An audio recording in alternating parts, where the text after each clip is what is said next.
Okay, I'm going to get started. I'm sure we'll have a few more people joining. My name is Catherine Van Tassel. I'm the Director of Behavioral Health Consulting here at GBS. And I'm so excited for those of you who are joining us today. We are going to be talking about a very important topic, psychological safety in the workplace, and then also more broadly, just our brain health and how stress impacts one in the workplace and what we can do to build more efficient workplaces for employees and employers, and really have um, really be able to build a place where people can show up, be productive, feel like they're part of a team, and want to continue to come to work and feel like they have meaning and purpose in their job. My background, I'm a licensed clinical social worker and a physician assistant, and I have a subspecialty from the American College of Lifestyle Medicine. I've been working in mental health for 20 years. I love it, and I cannot wait to go through this presentation with you today. So we'll just get started. I noticed a couple of people joined while I was doing the introduction. Please have your workbook ready to go. So that was emailed to you, or if you need access, it is in the chat, and we will get started. Okay, so I'm just going to ask you guys a few questions. And I imagine because you are here today, you do think mental health is a workplace issue. But let's just chat about that. What does that look like? So just think about this. How many of you have personally experienced stress or anxiety related to work? I imagine most of you, if not all of you, would say yes to this. Okay. How much of an impact do you think work culture has on an employee's mental health? Thinking about different aspects of work, how that can impact one's brain. And then, have you ever felt like you couldn't speak up about something important because of fear or judgment or repercussions at work? Do you think leadership plays a role in shaping mental health outcomes at work? If so, how? How important is it for employees to feel like they have safe spaces to make mistakes? Okay, let's watch a little video here.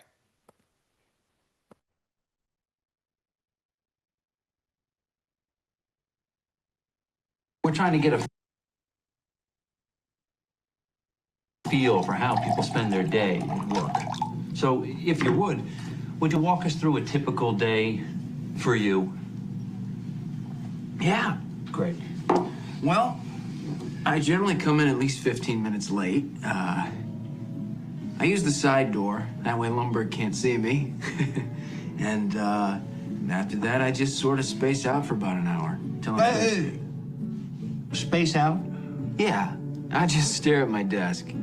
But it looks like I'm working. I do that for probably another hour after lunch, too. I'd say in a given week, I probably only do about 15 minutes of real, actual work. Peter, would you be a good sport and indulge us and just tell us a little more? Oh, yeah. Let me tell you something about TPS reports. The thing is, Bob, it's not that I'm lazy. It's that I just don't care. Don't care? It's a problem of motivation, all right? Now, if I work my ass off and Initech ships a few extra units, I don't see another dime. So where's the motivation? And here's something else, Bob. I have 8 different bosses right now. I beg your pardon? 8 bosses. 8? 8, Bob. So that means that when I make a mistake, I have 8 different people coming by to tell me about it. That's my only real motivation, is not to be hassled. That and the fear of losing my job. But you know, Bob, that'll only make someone work just hard enough not to get fired.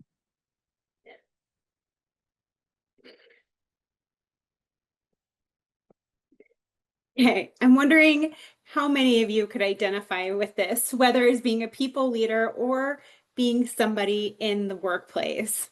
This is definitely something we are trying to avoid. But what we see is that mental health is a workplace issue. So 1 in 5 US adults experience a mental health condition each year. We also have to remember that number is for people who have had access to care, which we know there's over 200 people for every one mental health provider. So many people don't have access to care because they can't get into a provider or don't have the financial means or feel stigma surrounding mental health and asking for help. So likely that number is much higher. 76% of employees report experiencing symptoms of a mental health condition in the past year. So what does this mean? Why is this a workplace issue and why should we care about it? So this infographic is one of my most favorite to teach from. And it's a little bit busy, but let me walk you through it because this will make so many things make more sense when we think about what happens to our brain when we become stressed or if somebody does have a mental health condition. So we have to think we have that 1 in 5, but what about the rest of the people? We know people across the board are experiencing stress, and they're experiencing stress at higher levels than we've ever seen before. We're seeing this lead to burnout and people really just checking out like we saw in that video. Okay, there are 3 parts of your brain that I want to introduce you to. And I'm going to tell you a little story that will hopefully make this a little bit more memorable at the risk of a little personal humiliation. Okay, so for those of you, well, let me back up. What does your frontal lobe do? Many of you know the answer to this. This is the part of our brain where we have thinking and creativity, also logic. Basically, this is the CEO of your brain in a well-run corporation, making good decisions. It's why all of you guys got up and went to work today. You joined a webinar to get more education, to bring this into your workplace, instead of saying, I think that I'll just sit in bed and eat ice cream and binge TV or go fishing or hiking or do whatever your pleasurable activity is and just blow off work for the day. That's the frontal part of your brain, okay? Now, who in here knows at what age does your frontal lobe fully develop? If you don't know the answer to that, it's 25. So for those of you who have had a teenager or been a teenager, which spoiler alert, that should be all of us, we all know that either somebody said to us or to your teenager at one point in their life, what were you thinking? Okay, this is where I'm going to pause to tell a little bit of a story to help you remember this. So when I was in college, before I was 25, it was Valentine's Day, and I didn't have a date, which in my 20-year-old brain was devastating, just coming out of those teenage angsty years, right? So my friend and I said, well, instead of sitting home and feeling sorry for ourselves, we're just going to go out and go on an adventure. And so our frontal lobes, remember, that are not fully developed, came up with this harebrained, what were you thinking idea to jump on a freight train. Now, the thought behind it was, this will be such a funny prank. We will ride the freight train to Idaho or Wyoming, one of the neighboring states that I was in, and we'll call our parents and say, guess what? You have to come pick us up. We rode a freight train. Okay. In hindsight, of course, this is not funny, but again, this is what my malfunctioning brain without its prefrontal cortex fully developed came up with in its idea to make myself feel better. So my friend and I go downtown and we are able to execute this plan easily. When the trains come into the city, they slow down. It's easy to jump on them. Now, a couple of things that we didn't anticipate. It's not like the movies, you just can't jump into the boxcars, they're all locked. So what ended up happening is we were on that little platform on the end of one of those boxcars. Skinny, has like a little metal railing. And as the train started to leave the city, it started to go faster and faster and faster. Okay, I'm going to pause the story right here because we're going to go back to your brain. So we know about the frontal lobe. Okay, now there's this middle part of your brain. It's called the amygdala. You can see it here on the infographic. Now, the amygdala is somewhat like, people will say, the fear center, but I like to think of it more as the guard of our body. I call the amygdala Amy for short. And she's always watching out to make sure everything's okay. So whatever room you were sitting in, if for some reason somebody were to run in and yell fire or your alarm would go off, Amy would perk up, she would assess the situation, and if there was life-threatening danger, she would turn on your fight, flight, and some of us freeze system, right? That means we would release cortisol. Our heart would start beating faster. Our eyes would dilate so we could see far. We would release glucose so our muscles had energy to run. This whole cascade of this fight or flight system would be activated thanks to Amy. She's trying to save our life, right? Okay, so back to the train. We're on the train and it's going faster and faster. Something else that we didn't understand, not being train engineers by trade, is that when the train speeds up, it's hooked together by like this ball and socket system. And so when the car in front of it speeds up, there's jerking until the whole thing's moving together. I wasn't expecting for that train box the box I was sitting on to jerk. But when it got to my box, it jerked me and I wasn't expecting it and I fell in between the two cars. Now, thankfully, remember I told you this was Valentine's Day? My hand was holding on to this metal railing and I was a little bit anxious at the time, so it was sweating. My hand was like almost just frozen to it. I had a really good grip on it. And my friend was able to grab me by my other arm, but I'm still hanging in between two boxcars on a moving freight train. Okay, let's go back to our brain. At this point, Amy is very alarmed. She is trying to save my life, and she sets off this emergency cascade of systems. Okay, let's go to the third part of your brain, the last one I'm going to introduce you to in this infographic. It's your hippocampus. This is the back part of your brain. And I like to think of it as a little librarian hippo. I think of these little round glasses because it's our own brain's librarian. It's where we store memories, things that we learned. So today, hopefully you learn one or two things. It will get stored into the back of your brain. But some important things have to happen. One, you need to get good sleep tonight. When you get good sleep, you create something called sleep spindles. That helps consolidate our memories. Also, your brain can't be under stress because when your brain is under stress, there are parts of it that down-regulate. Essentially, we only have enough space for the emergency systems and other ones we need to put on the back burner. And two of those in our brain is our prefrontal cortex and our hippocampus. So back to the train.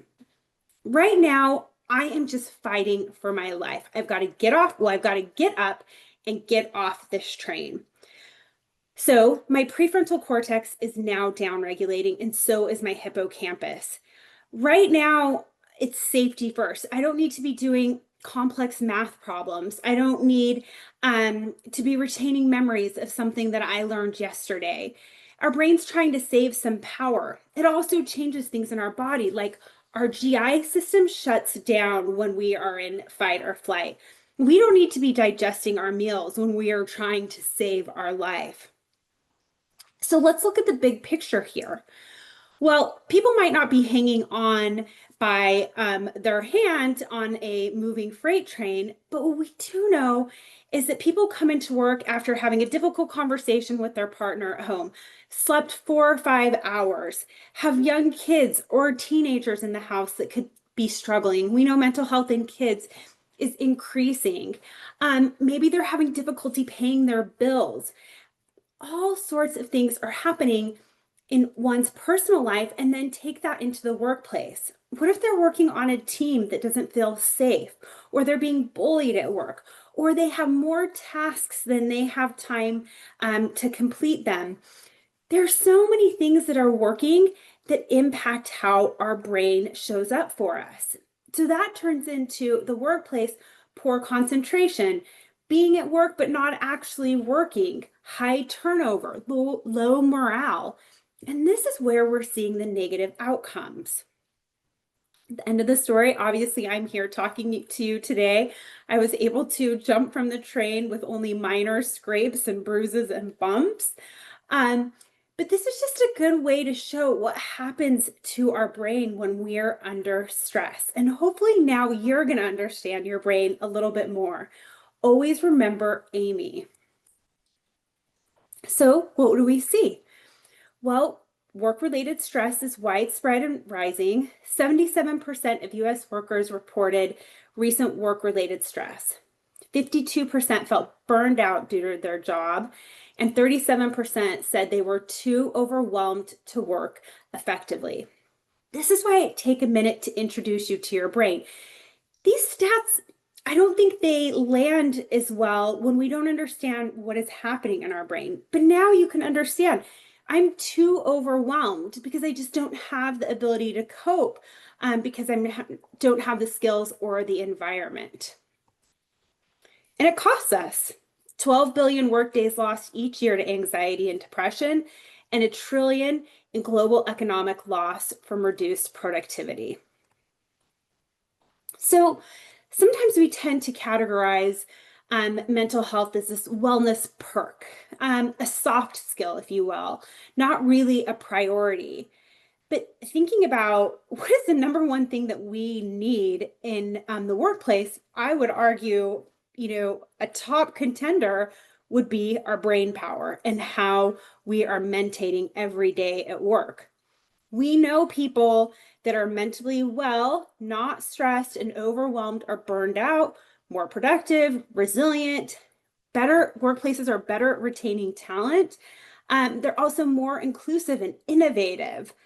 So this really should be an operational priority. So let's look at the research that's being done, because I think we are living in this very interesting time where we are talking about brain health more and more. We've talked about heart health, all the other organs in our body all the time, right? You think about heart health, exercise, eat well, get enough sleep. But why aren't we talking about our brain? So now we are, and there's research that's being done. There are corporate campuses,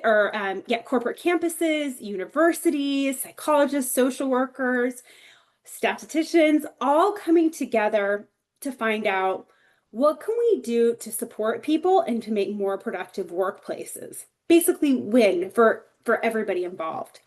And there are two that I want to point out. So I wish we had lots of time to go through more of them, but I want to give you resources that you can take away as well. And one is the U.S. Surgeon General Framework for Workplace Mental Health and Well-Being. You can download that, you can go to the website, and it's really interesting because you can see there's 5 arms of his framework. We're really going to be focusing on this psychological safety in the workplace, but there are many more opportunities down the road for you to continue to focus on making your workplace a safe place, both physically and mentally. But one I want to focus on a little bit more today is a study that was done at Google. There was a fantastic New York Times article that was written about this, that if you're interested, you could go back and look at it. But essentially what Google wanted to do is they wanted to find out how to build the perfect team, which this is so fitting, right? Think about Google, all of the resources that they have, and really wanting to find out how do we get the most productive, innovative, high-performing team. And just thinking about it for a minute, what would you think if you were to put together a team? What would you want the characteristics of it to be? So they came together and thought, okay, is it a team full of all Ivy League graduates? So we're going to get the team with somebody from Harvard, Princeton, MIT. That for sure is going to be the highest performing team, right? We have the highest IQ. Simple. No, that's not true. Okay, well, what if we put together a team that is really diverse in their different work styles, maybe in how they learn and think. Maybe that would be it. You know, somebody that's good in one area will bring someone else that's good in another, and we'll put them all together. That will be the most high performing team. No, that wasn't it either. Okay. What if we have a team that they're friends outside of work, a team that really works well together, very cohesive, has a great time, socially enjoy each other's company. They'll have more fun, be more innovative, want to work maybe longer hours on their project. No. Okay, again, this mission. Why do some teams soar while others fail? And again, we want team performance, highest innovation, retention, job satisfaction, and increased revenue. And just for those of you that wanted to know, this was called Project Aristotle, named after Aristotle's idea that the whole is greater than the sum of its parts. Okay, well, after they looked at IQ, diverse personalities, socialization outside of work, whether the team had a strong leader and clear roles as well. None of that mattered. The number one thing that mattered was psychological safety. It was the highest predictor of high performing teams. So it wasn't who was on the team, it was how the team operated. Okay, we're going to watch another little short video. Just change the setting to optimize for sound. One moment.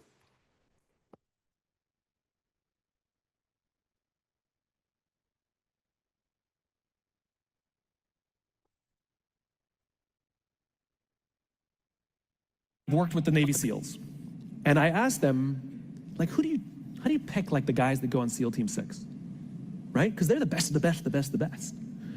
And they drew a graph for me, and on one side they wrote the word performance, and on the other side they wrote the word trust. The way they define the terms is performance on the battlefield and performance off the battlefield. So this is your skills. This is, did you make your quarterly earnings, whatever, however you want to translate it, right? Performance, it's traditional. This is, how are you off the battlefield? What kind of person are you? The way they put it is, I may trust you with my life, but do I trust you with my money and my wife? This is what they told me. Nobody wants this person, the low performer of low trust, of course. Of course, everybody wants this person, the high performer of high trust, of course. What they learned is that this person, the high performer of low trust, is a toxic leader and a toxic team member. And they would rather have a medium performer of high trust, sometimes even a low performer of high trust, it's a relative scale, over this person. This is the highest performing organization on the planet, and this person is more important than this person. And the problem in business is we have lopsided metrics. We have 1,000,001 metrics to measure someone's performance and negligible to no metrics to measure someone's trustworthiness. And so what we end up doing is promoting or bonusing toxicity in our businesses, which is bad for the long game because it eventually destroys the whole organization. The irony is it's unbelievably easy to find these people. Go to any team and say, who's the asshole? And they'll...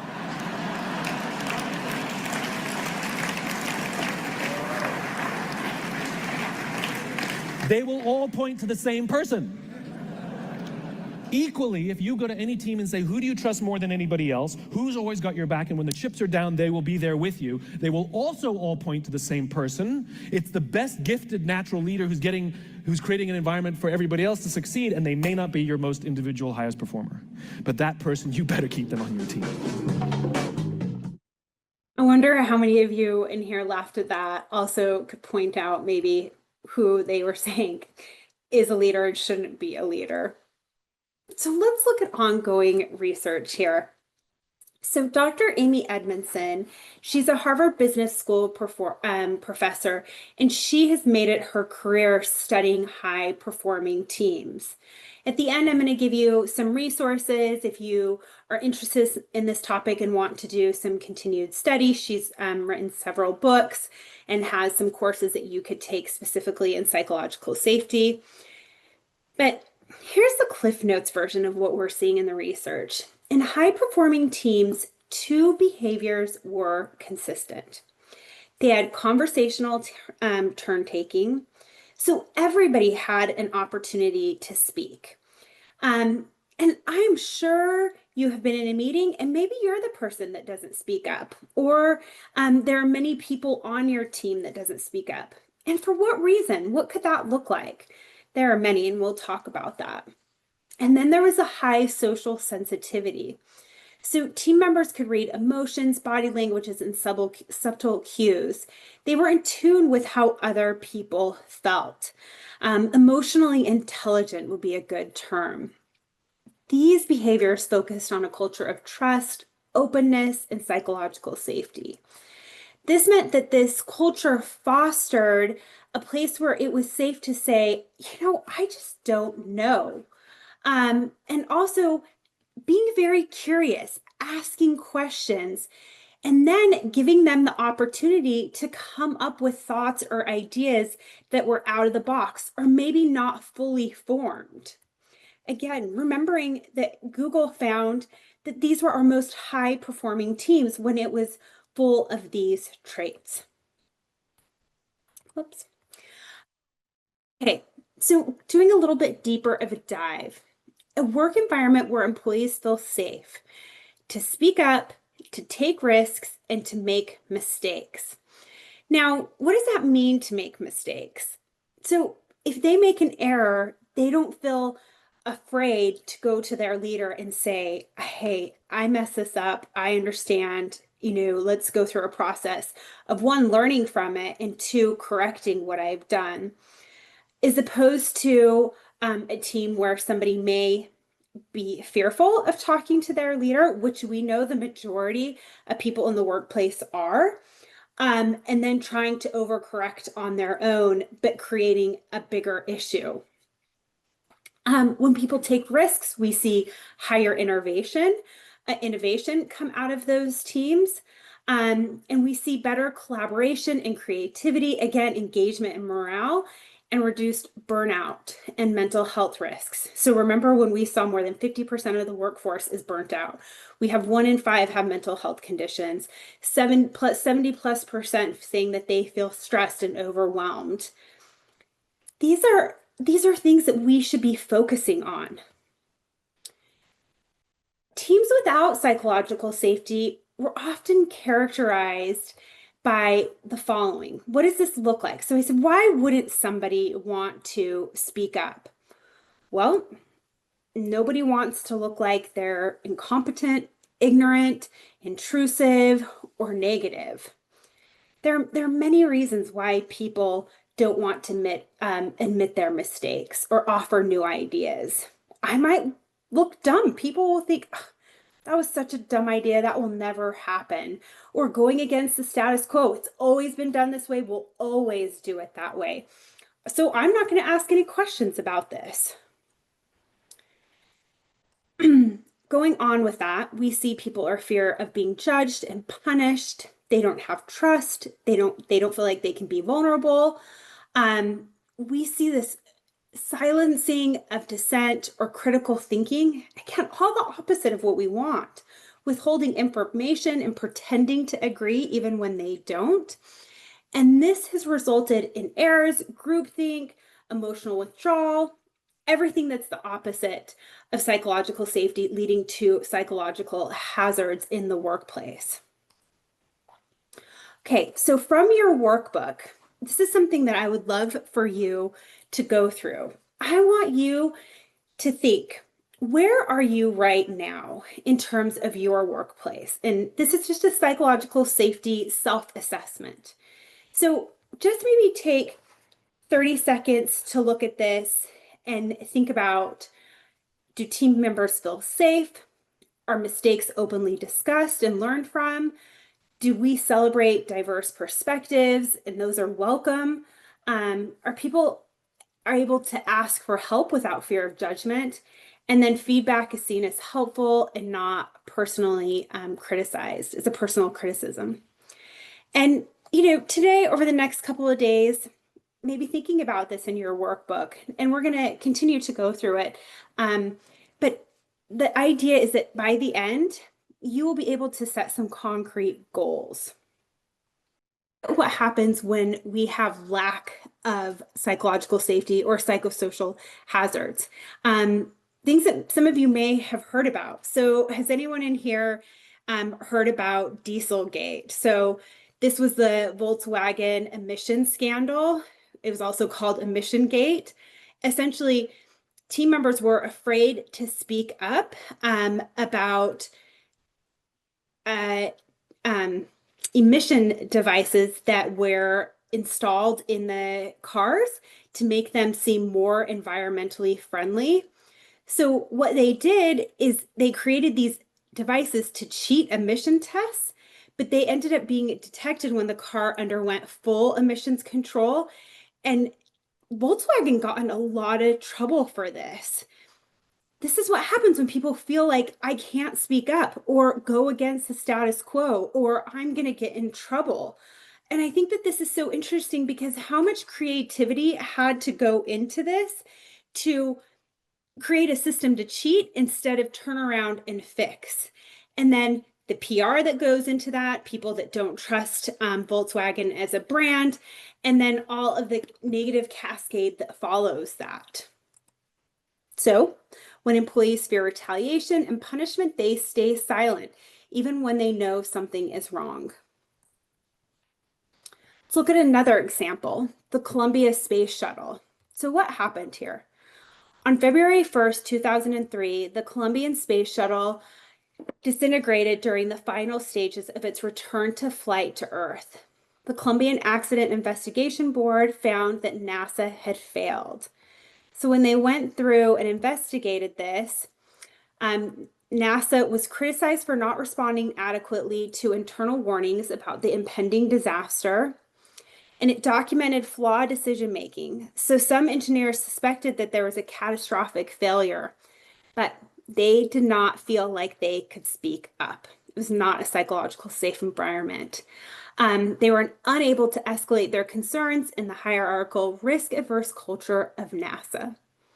This was a huge error that was very, very costly. So again, going back to your workbook, think about today as we're visiting and going through this webinar, and then maybe this week as you take some time to consider what we talked about. Where are some areas that you could identify the need for improvement? So psychological safety can be improved where? And you have a space for 3. Even if you only work on 1, that's great. But just be thinking about that. Let's look at the flip side. So let's look at Toyota's culture. So they really embrace psychological safety. So they have something called Kaizen, the philosophy of, excuse me, the philosophy of continuous improvement. So every worker is empowered to identify problems and suggest improvements at any time. And they have something called the and-on cord. So workers can pull this and stop production immediately if they spot an issue. They don't fear punishment. They're just focused on solving problems and not blaming people. I just want to pause here for a minute.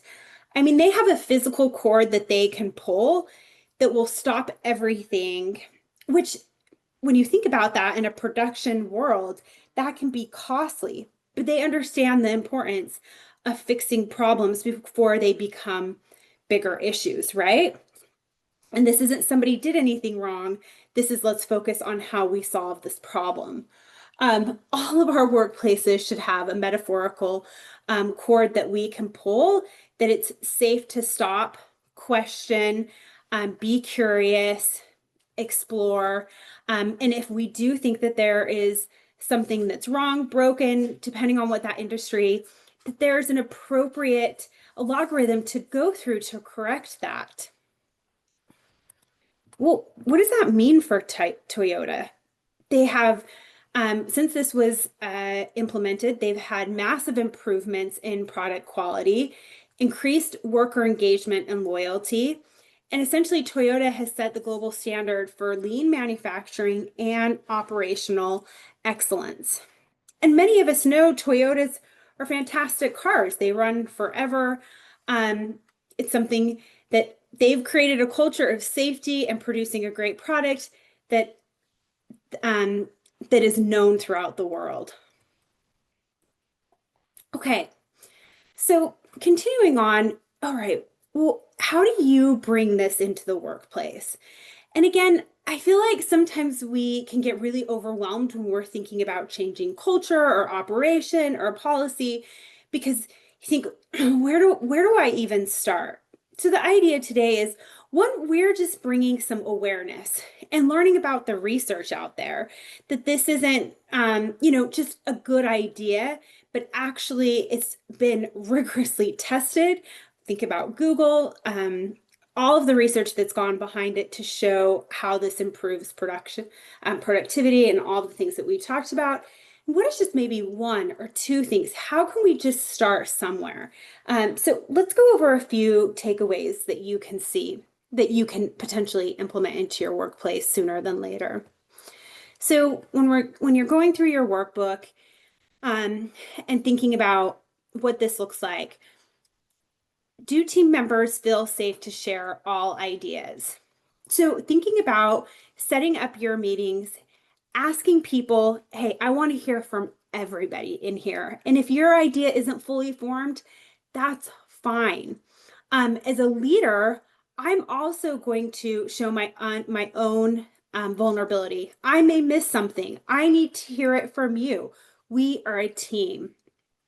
And then creating maybe failure forums or learning huddles.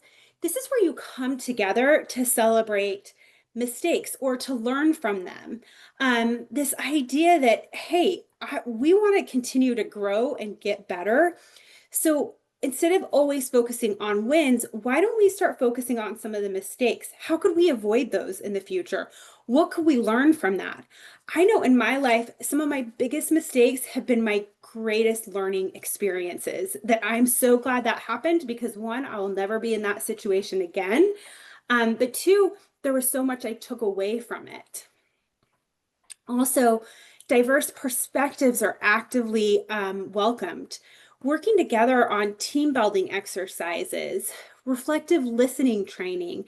So teaching people how to listen with a beginner's mind and verbalize back what they hear. Conflict resolution exercises. I would really put this in the category of ongoing education for leaders. And what we saw in that video before is so true. Somebody may be really high performing in their job and then they're promoted to be a leader. But because somebody does their job well, doesn't mean they're actually going to be a good leader. There's a lot of different aspects of being a good leader. So how are we investing in that education? And then we've been visiting about this, people being able to ask for help without fear of judgment. So normalizing this, again, by leaders being the first to lead by example. And then how do we give feedback? Is feedback seen as helpful and not a personal criticism?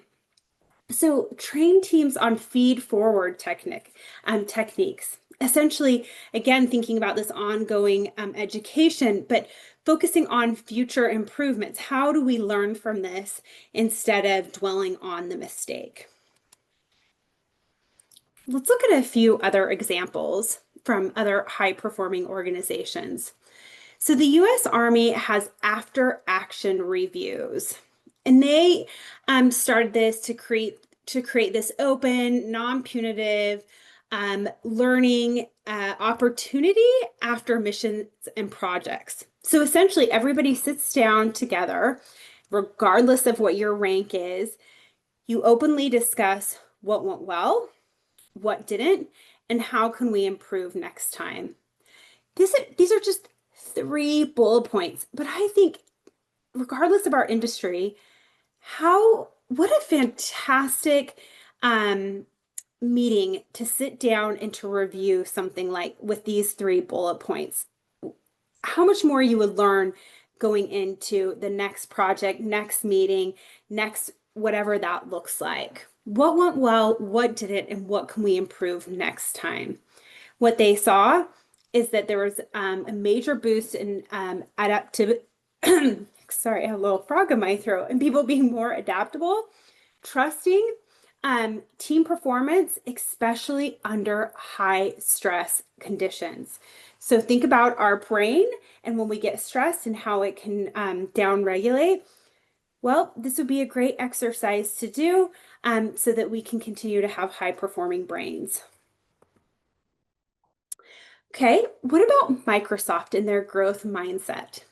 In 2014, their leader introduced a growth mindset philosophy at Microsoft. So essentially, they emphasize learning from failures. Hear this common theme, embracing curiosity and promoting collaboration, and essentially an idea to foster resilience. Psychological safety became a core leadership expectation. So again, this wasn't a nice to have, this wasn't a soft skill, this wasn't a perk. This was a core expectation of people leaders. Well, what happened when they did that? Their market cap tripled and employee engagement and innovation surged. So what are our barriers? Well, fear of repercussion and punishment. So people don't speak up because they're worried they'll be criticized or reprimanded or they'll lose their job. I think that this is an important point to highlight here is our jobs are linked to paying for our homes, paying for food, paying for our children, essentially our livelihood. And you have to think if somebody is afraid to speak up, I mean, you're always going to choose, like we saw in the original video, hey, I'm going to do everything I can to not lose my job. That may not be the highest innovator. I might be fearful to speak up, but I'm going to do the bare minimum to just get by. Not everybody thinks that, of course, but this is an example that we could see. Okay, toxic leadership. We talked about that too. Leaders who are harsh, unapproachable, dismissive of their employees. They contribute to a lack of trust, micromanaging, condescending behavior, or we don't provide constructive feedback. We also see high pressure work environments. So think about long work hours. We have unreasonable tasks or workloads, and people are expected to sacrifice work-life balance. So I just want to pause here for a second because remember when I was talking about creating sleep spindles when people get adequate amount of sleep? There are many things that we do. It's just daily lifestyle behaviors. So think about how we eat, how we connect in our community, how we move our body, how we sleep impacts our brain and our mental health. When we're not sleeping 7 to 8 hours a night, we see changes in just how we regulate our blood glucose, how we are able to show up in terms of focus, how we are mentating.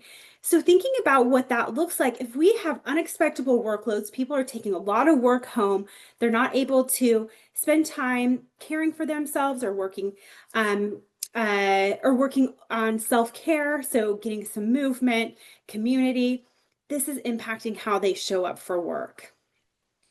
And then lack of clear communication. So employees maybe feel lost or unsure about how their contributions align with the company's goals. They can become frustrated and hesitant to ask questions or offer feedback. And then we also see is an organization lacks resources like mental health services, management programs, supportive policies for work or work-life balances, and then they don't feel supported. We know that people with mental health challenges, they cost the medical plan 2 to 3 times more. So when you don't care for your brain, we see this downstream effect of physical symptoms as well. We see it in chronic pain, back pain, neck pain, headaches. There's so many things that are happening. Again, this was my argument. I think we really need to be focusing on our brain health. And then giving sufficient feedback and recognition for employees.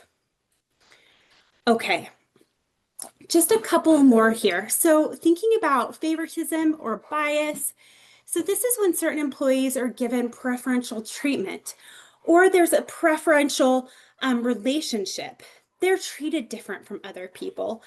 And then lack of accountability for poor behavior. Many of us have seen this in the workplace. Employees or leaders engage in toxic behaviors. So we see bullying and dishonesty. There is bullying that goes on in the workplace today. We didn't leave that in middle school or high school. It's actually one of the #1 risk factors for suicide ideation in the workplace. I'm actually working on a presentation on that right now. It's really interesting to see the literature and also quite sad. So we need to make sure that there's accountability for poor behavior in the workplace and that it's fair for everyone. Okay, going back to your worksheet here. So let's look at barriers. So thinking about in your workplace, what are some common barriers to psychological safety? We just went through a whole list of them. So maybe write 1 or 2 and how you can overcome it. Now, something that I frequently hear is, oh, great. Well, so what am I supposed to do in the workplace? Does this mean that I have to treat everybody like they're going to break and not demand high performance from them? No, that's not it at all. So here's a great way to conceptualize this, and I really like this infographic. So look over here. We can see psychological safety, both low and high. And then on the bottom, your performance standards. We still want to have high performance standards for our employees. So we have low and high. Well, let's look at a couple of different scenarios here. So comfort zone. This is where we have high psychological safety and low performance. Basically, we're just like coming in, have no expectations of what we're going to do. We're going to get some coffee. Maybe I'll surf the internet. Who knows what I'm going to do today? Well, sure, they're going to be nice. It's going to be a really great place. But they don't feel challenged. There's no purpose of being at work. And of course, this isn't going to be high performance. We don't need this. Okay, well, what if we have high psychological safety and high performance standards? Okay, well, this is essentially the learning zone that we are. This is where we really want to be in, right? So people collaborate and learn in the service of high performance, getting complex and innovative work done. This is our goal, not necessarily this comfort with no performance standards, but high psychological safety and high performance standards. Now, when we compare this to what we see often in the workplace, high performance standards and low psychological safety, this is where we get anxious, stressed out, burned out, low performing, high turnover workplace. They're reluctant to offer new ideas, try new things, or ask for help. This is a big risk in the workplace. Or if we have low psychological safety and no performance standards, okay, well, people show up, but again, they're choosing self-protection over exertion. So hopefully this kind of brings everything that we were talking about into a full picture. So really, again, having a safe environment where we are still expecting high performance standards like Google. So action steps, what are your takeaways? What do you take from this? Your workbook, you have the audit for psychological hazards. Step 2, this idea of it starts with the top and then it trickles down is really powerful. How can you train leaders on psychological safety? Leaders go first, they model vulnerability, admit mistakes, and speak to this. Speak to, hey, we are learning about new research that's being done. We are training people leaders, HR, the C-suite, whatever that looks like. We want people to feel safe here, and we want them to speak up without repercussion. And then integrate mental health into organizational strategy. What does this look like?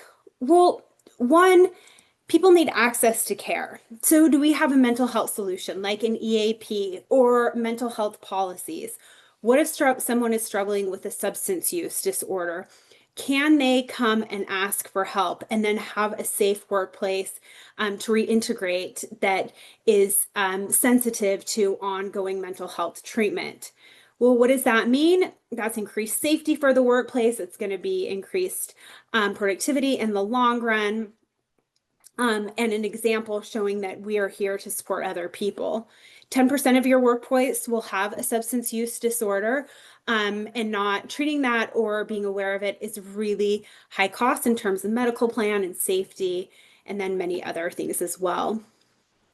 Celebrate learnings and not just wins. We talked about this. Thinking of sitting down and what went well, what didn't, what can we learn? And then structured check-ins. When you start a meeting, can you start with a high and low for people? Well, what does that do? People can say a high and low about work, a high and low about what's going on in their personal life. But for an example, let's say somebody checks in and says, gosh, I did really good on this last project. I'm pretty excited about that. I have another one coming up I'm looking forward to. But this week, my kid is really, really sick and nobody in the house is sleeping because they were up vomiting and we had to change the sheets. I mean, many of us have been there. Okay, well, what's going on with that person's brain? It's not operating 100% because they're not getting good sleep.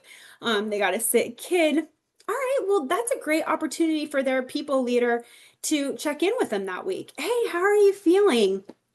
Maybe they could go home an hour early, or maybe they just need some support in one area. That kid's going to get better. But what did that breed? A lot of trust and safety and space to be able to continue to perform well. So as we look at closing our time together, this last step in your worksheet, action planning and bringing it home. So remember, we don't want to overwhelm. We're not going to change everything overnight. What is one concrete idea that you could implement to strengthen your team's psychological safety or culture this month?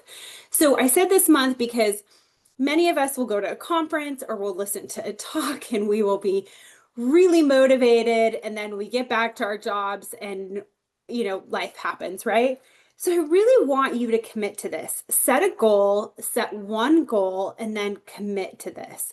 I even have you write a sentence committing to one small behavior and signing it. Because what we know in terms of behavior change, this makes us more likely to follow through.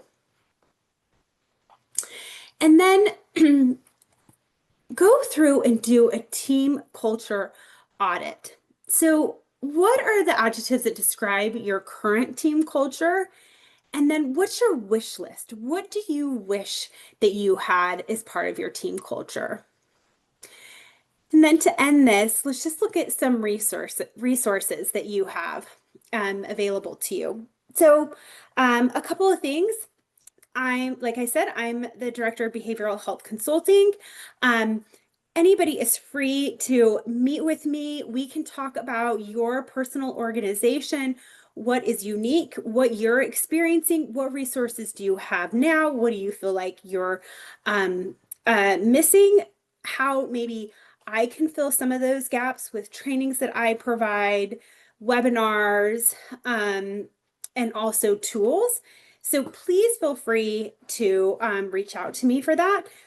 A couple of trainings that I do is mental health first aid. This is a certificate-based training. It's an all-day training, so there's quite a time commitment to that for sure. But this training is very in-depth. It is for leadership. It's not training anybody to be a clinician, but it's training people how to recognize mental health conditions, how to speak to somebody that has a mental health condition. So both maybe in this warning stages and then the worsening and acute phase to crisis, and then how to get them appropriate care. So again, whomever attends this training, they're not going to be the person to treat. They're going to get them the appropriate resource. If that's too long, I also have a series of 3 one-hour webinars. And these you don't have to do all 3. You could do all 3, but you could just do a la carte as well. So similar, just condensed version. what is mental health in the workplace? Why is it important? What are common mental health conditions and what are resources? I have an employee-facing one and then a leadership-facing one, and then also substance use awareness in the workplace. Then I talked about the Surgeon General's framework for workplace mental health and well-being. I highly recommend that you take a look at this as well. And then Amy Edmondson, this was the woman that we were talking about at Harvard Business School.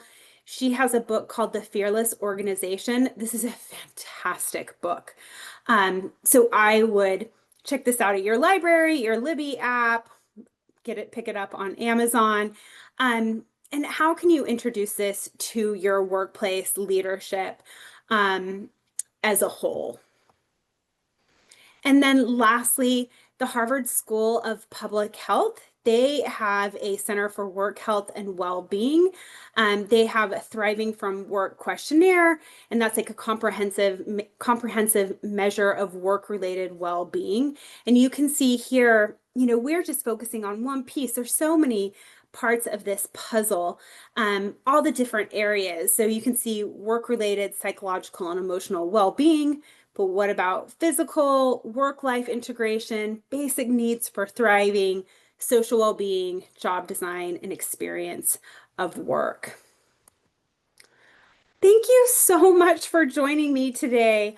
I feel so happy that so many people had interest and came, and I'm hoping there's just one thing that you will take away from this that will make your workplace a better environment for everyone. I'm happy to stay on and answer any questions. And again, please feel free to reach out to me.